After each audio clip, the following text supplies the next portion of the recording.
Halo sahabat Hermina, perkenalkan saya Dr. Atika Nurmalitasari, spesialis anak. Hadir kembali dalam podcast RSU Hermina Pandanara. Nah, pada kali ini kita akan membahas topik yang sering ditanyakan oleh orang tua dan sering bikin orang tua khawatir, yaitu apakah kejang pada anak ini berbahaya bagi otak atau tidak.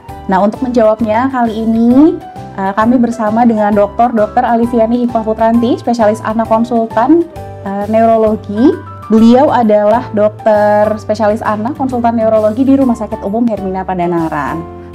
Halo dokter, apa kabar? Kabar baik. Bagaimana kabar dokter? Baik dokter. Oke dok, kita langsung ke pertanyaan pertama ya dokter. Sebenarnya kejang pada anak itu apa ya dok? Kejang itu adalah suatu sikap atau gerakan yang abnormal yang disebabkan oleh gangguan aktivitas listrik di otak. Oke. Nah, apakah semua kejang itu berbahaya ya dok untuk otak anak? Ya, kejang yang berbahaya untuk otak anak itu kalau kejang berlangsung lebih dari 5 menit. Karena biasanya akan menjadi kejang yang lama. Nah, ada juga kejang yang tidak berbahaya pada anak, misalnya kejang demam sederhana atau ibu sering katakan step.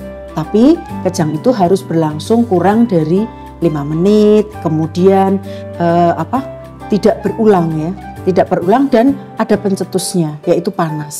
Dan anak tetap sadar setelah kejang. Ya, biasanya kejang demam ini terjadi pada usia tertentu, pada anak di bawah usia 6 tahun. Ya, dan nanti akan menghilang sendiri. Meskipun ada beberapa yang berlanjut. Oke dokter. Nah, kalau misalnya anak kejang, apa yang harus dilakukan orang tua ya dok saat anak kejang itu? Ya, sebenarnya kita sebagai orang tua tidak boleh panik. Ya, kalau anak kejang, posisikan anak dengan kepala miring ya, supaya kalau anak itu muntah tidak tersedak. Kemudian kita sebenarnya tidak boleh nih memasukkan apapun ke dalam mulut, malah apa yang ada di dalam mulut kita keluarkan, kemudian kita longgarkan pakaian yang mengikat. Nah, kalau ibu atau bapak sudah punya obat pemutus kejang, kita boleh masukkan lewat dubur biasanya. Tapi kalau tidak bisa ya, kita kalau kejang itu berlangsung sampai 5 menit harus kita bawa ke rumah sakit.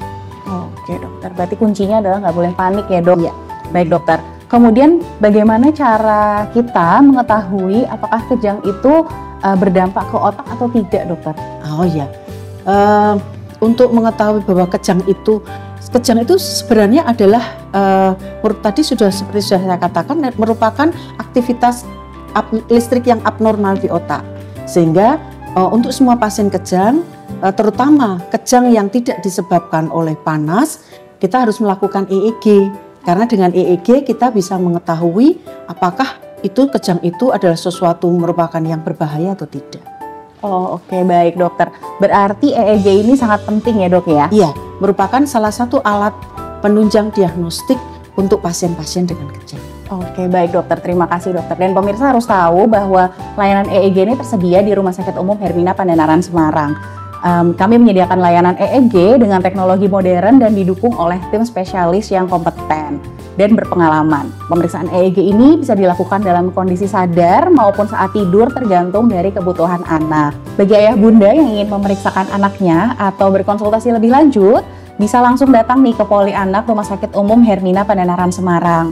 Bersama dengan Dr. Aliviani, spesialis anak konsultan neurologi. Beliau ini praktek di Poli Padma setiap hari Senin sampai Jumat pukul 19.30 sampai 20, serta di hari Sabtu pukul 15 sampai 17. Beliau juga praktek di Poli Kamala setiap hari Senin, Selasa, dan Kamis pukul 19 hingga 19.30. Pendaftaran dokter dapat melalui aplikasi mobile Halo Hermina atau melalui call center di 1.500 488 dan website www.herminahospital.com serta bisa menggunakan mobil JKN. Terima kasih telah menyaksikan video edukasi kita kali ini.